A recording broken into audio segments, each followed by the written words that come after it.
मैं जानता हूँ यहाँ पर बहुत से लोग डार्क के फैंस तो ज़रूर होंगे, और जब ऑडियंस को बताया जाए कि डार्क के मेकर्स एक और न्यू सीरीज़ 1899 लेकर आ रहे हैं, तो कौन नहीं देखना चाहेगा। आपने कई बार देखा होगा कि कुछ लोग प्याज को छीलते हैं प्याज को ढूंढने के लिए, लेकिन वो लेयर्स ही असली अनियन है। ये कोई रिव्यू नहीं है, लेकिन हाँ, कुछ स्पॉयलर ज़रूर होंगे, इसलिए अगर सीरीज़ नहीं देखी है तो पहले देख ला लिए। क्या हो कभी आपका दोस्त आपसे कहे कि ये दुनिया असली है या फिर सिमुलेशन, आप कहोगे ये क्या सवाल पूछ रहा है। लेकिन हर चीज़ पर सवाल खड़े करने से ही बड़ी बड़ी डिस्कवरीज, इन्वेंशंस होते हैं। सर आइजैक न्यूटन उस पेड़ से गिरे हुए एप्पल को लेकर सवाल ना उठाते तो क्या हम ग्रेविटी के बारे में जान पाते? नहीं ना। इसको अच्छे से समझने के लिए वीडियो के एंड तक जुड़े रहिएगा। अब 1899 पर वापस आते हैं। वैसे 1899 के बारे में कहूँ तो ये डार्क के मुकाबले थोड़ा कम ट्रिकी है, लेकिन इसके स्क्रीन प्ले या फिर कहूँ इसकी प्रेजेंटेशन जो है वो बहुत यूनिक है। जैसे आपको एंड तक नहीं पता चलेगा कि आखिर विलन है कौन, वो चीज़ें बहुत माइन्यूट है। अगर आपने उन पर ध्यान दिया तो आप शुरू से ही इस सीरीज से रिलेट करने लग जाएंगे। जैसे पहले एपिसोड में ही सीरीज की लीड कैरेक्टर मॉरा फ्रैंकलिन एक पोएम रीड करती है, brain is wider than the sky, जो कि सिर्फ एक पोएम नहीं बल्कि मेटाफोरिकली यूज़ की गई बात है, जो आपको बताती है कि इंसानी ब्रेन जो है उसकी कोई सीमा नहीं है। एक शिप है कैरबरॉस, जिस पे अलग अलग लोग सफ़र कर रहे हैं। जब समुद्र के बीचों बीच ये शिप पहुंचता है तो इन्हें कुछ सिग्नल्स मिलते हैं, और ये सिग्नल प्रोमीथियस नाम के जहाज से हैं जो 3 महीने पहले समुद्र में खो गया था। जब कैरबरॉस के कैप्टन आइक लार्सन को ये बात मालूम चलती है तो अपने शिप का रास्ता बदलकर प्रोमीथियस की तरफ जाने का फैसला करता है, जिसके बाद सब भसूड़ी फैलना शुरू होती है। वैसे भसूड़ी भी अच्छी सीरीज़ है, देख सकते हो। चलिए, बहुत हुआ प्रमोशन, अभी बैक टू द टॉपिक। तो शुरुआत होती है कैरेक्टर के इंट्रोडक्शन से, जहां हर एपिसोड में आपको उस शिप कैरबरॉस पर मौजूद लोगों के बारे में बताया जाता है। हर एपिसोड में हर एक कैरेक्टर का इंट्रोडक्शन, उनका सबका अपना एक ट्रॉमेटाइज पास रहा है जिसे हमको दिखाया जाता है। और हर एपिसोड की शुरुआत में एक आवाज़ आती है जो कि मॉरा फ्रैंकलिन की है, जो उन्हें उस पास से बाहर लाती है। और हर बार जो आवाज़ होती है वो होती है वेकअप। इसी के साथ हमको सेंटर कैरेक्टर्स से इंट्रोड्यूस किया जाता है, जैसे कि वर्जीनिया विल्सन, जो कि एक ब्रिटिश सोशलाइट है। इन्हें हमेशा गॉसिप्स में इंटरेस्ट रहता है कि आखिर कैसे दूसरे लोग इस शिप पर आए, और इनकी बातें भी उसी तरह की रहती है। और ये सुपरवाइज कर रही हैं जापानीज औरत लिंग यू और उसकी बेटी यूग जे की। यूग जे जापानीज अटायर में रहती है हमेशा, और हमें बाद में पता चलता है कि वर्जीनिया विल्सन एक पिम्प है जो कि यूग जे को प्रोस्टिट्यूशन में धकेलना चाहती है। इसके अलावा जहाज़ पर लूसियान है, जो एक फ्रेंच आर्मी लेफ्टिनेंट है, जो कि अपनी वाइफ क्लेमेंस के साथ हैं इस शिप पर। दोनों न्यूली मैरिड हैं, लेकिन किन्हीं वजहों से दोनों खुश नहीं हैं। जेरोम भी एक कैरेक्टर है जो कि शिप के कोल्ड स्टोरेज में छिपकर अमेरिका जा रहा है। जब कहानी आगे बढ़ती है तो हमको पता चलता है कि लूसियन की हकीकत है क्या आखिर। इनके अलावा उस शिप पर डेनियल नाम का एक शख्स भी मौजूद है, जो कि मॉरा के साथ वाले कैबिन में ही ट्रैवल कर रहा है। डेनियल बहुत ही सस्पिशियस कैरेक्टर लगता है। डेनियल के पास एक डिवाइस है जिससे वो समय से छेड़छाड़ कर सकता है। He is playing with the time. शुरुआत में हमें ऐसा ही लगता है। इसी तरह हमें बाकी के सभी कैरेक्टर्स की प्रेजेंट और पास्ट की हकीकत से रूबरू करवाया जाता है। बहरहाल कहानी आगे बढ़ती है।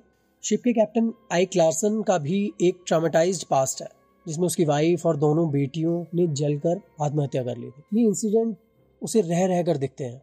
जब कहानी आगे बढ़ती है तो उन्हें प्रोमीथियस शिप से सिग्नल मिलता है और कैप्टन अपनी टीम को लेकर वहां पहुंचता है। उस शिप पे कोई लाइट नहीं है, सब कुछ उजड़ गया है, और इतने महीनों बाद पैसेंजर्स के वहां होने का कोई सबूत तक नहीं है। जब कैप्टन आइक अपनी टीम के साथ प्रोमीथियस के डाइनिंग हॉल की तरफ पहुंचता है तो वहां एक कैबिनेट में उसे कुछ आवाज़ सुनाई देती है, जैसे कोई बहुत ज़ोर से खटखटा रहा हो। उस कैबिनेट में से एक बच्चा निकलता है जो शायद उस कैबिनेट के अंदर ट्रैप था। हम सभी को कुछ भी समझ नहीं आता। वो बच्चा मौरा को एक ब्लैक पिरामिड देता है। जब वो लोग वापस आते हैं तो मौरा उस बच्चे को अपने साथ ही रखती है। कैप्टन प्रोमीथियस को अपने साथ लेकर जाने का डिसीजन करता है, जिस पर सभी पैसेंजर्स उसके खिलाफ हो जाते हैं और इसी की वजह से वहां पर रिवोल्ट जैसी सिचुएशन हो जाती है। कैरबेरॉस के क्रू को एक मैसेज मिलता है जिसमें लिखा है सिंक शिप, और ये मैसेज उन्हें एक से ज्यादा बार मिलता है। उन्हें कुछ भी समझ नहीं आ रहा। सभी पैसेंजर्स इस सब की वजह से बहुत डरे हुए हैं और इस सब के पीछे उस बच्चे का होना मानते हैं वो लोग। आइक भी मौरा को बताता है कि उसे कुछ आवाजें सुनाई देती है। वो बच्चा कौन है और कैसे इतने महीनों के बाद भी वो प्रोमीथियस शिप पर बचा रहा, इसका कोई जवाब नहीं है। वो बच्चा भी कुछ जवाब नहीं देता है। लेकिन मौरा देखती है कि उसकी नेक पर एक टैटू बना हुआ है जो कि एक इन्वर्टेड ट्रायंगल है। इसका क्या मतलब है ये आपको जब आप सीरीज देखते हैं तो उसमें आगे पता चलता है। जब कहानी आगे बढ़ती है तो दोबारा से कैरबेरॉस पर एक मैसेज आता है जिसमें फिर से वही लिखा हुआ है, सिंक शिप। कैप्टन आइक और मौरा दोनों दोबारा से प्रोमीथियस पर जाते हैं और उन्हें वहां एक लिस्ट मिलती है जिसमें प्रोमीथियस पर कौन कौन पैसेंजर्स मौजूद थे उनके नाम है। कैप्टन आइक देखता है कि उसमें मौरा का भी नाम है। वो उससे सवाल करता है लेकिन मौरा कहती है कि उसको इस बारे में कुछ भी नहीं मालूम है। कहानी आगे बढ़ती है तो कैप्टन आइक उसे बताता है कि उस पैसेंजर्स लिस्ट पर मेरे यानी आइक के सिग्नेचर है, जिसका मतलब ये है कि मौरा के साथ साथ प्रोमीथियस पर कैप्टन आइक भी मौजूद था और प्रोमीथियस का कैप्टन आइक ही था। वो बच्चा मौरा को कैरबेरॉस शिप में मौजूद पैसेज के बारे में बताता है। ये पैसेजेस शिप के हर एक हिस्से में बने हुए हैं। जब वो वहां जाते हैं तो एक अलग ही दुनिया उनके सामने खुलती है। मौरा देखकर बहुत हैरान है। वो आगे बढ़ते हैं तो उन्हें ये एक 3D स्क्रीन मालूम होता है जो कि बिल्कुल भी असली नहीं है। इस सब का आखिर मतलब क्या है ये हमको आगे के एपिसोड्स में क्लियर होता है। मौरा का उस बच्चे से क्या रिश्ता है और डैनियल आखिर है कौन? इस सब के पीछे वाकई मौरा के फादर हैं या कोई और, ये आपको आगे के एपिसोड्स में मालूम चलता है। आखिरी एपिसोड तक बता नहीं सकते हैं कि आखिर इस कहानी में प्रोटैगनिस्ट कौन है और विलन कौन। इसकी एंडिंग के बारे में बात करूं तो ये बेस्ड है सिमुलेशन थ्योरी पर और प्लेटो की केव एलजीडी पर। अब सिमुलेशन थ्योरी पर बेस्ड तो आपने काफी फिल्म्स देखी होंगी जैसे मैट्रिक्स, लेकिन Plato's LGD of the cave जिसमें प्लेटो कहते हैं कि हमारी इंद्रियां जो हैं वो लिमिटेड हैं, उनके द्वारा जो नॉलेज हमारे पास है वो लिमिटेड है।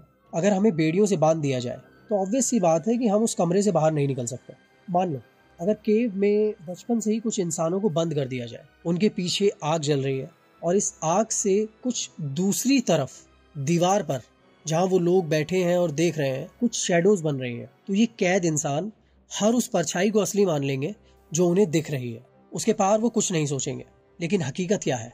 जैसा कि शुरू में मैंने उस पोइट्री के बारे में बताया था, the brain is wider than the sky.